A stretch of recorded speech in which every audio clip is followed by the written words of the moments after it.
lot of times when you're fly fishing, we have to put controlled slack in the line, usually called a mend. We got to put some line either upstream or downstream of the fly. It can be difficult to get a good natural drag-free drift while the line is on the water. In that situation, we want to use a reach cast. This is an aerial mend, repositioning that line upstream or downstream of the fly before the fly even comes in contact with the water. When performing a reach cast, it's important to stop that rod, then reposition the rod tip before that fly line lands. To ensure good accuracy, we want to make sure that we slide a little bit of line, or actually shoot a little bit of line after we've come to that stop.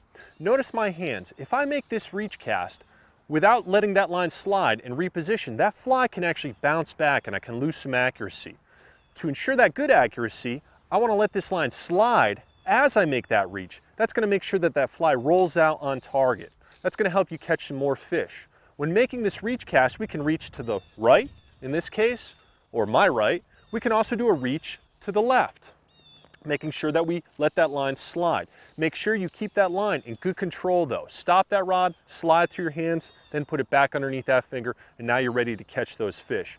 Notice that line now has that nice bend, either upstream in this case, if the water was coming from right to left, or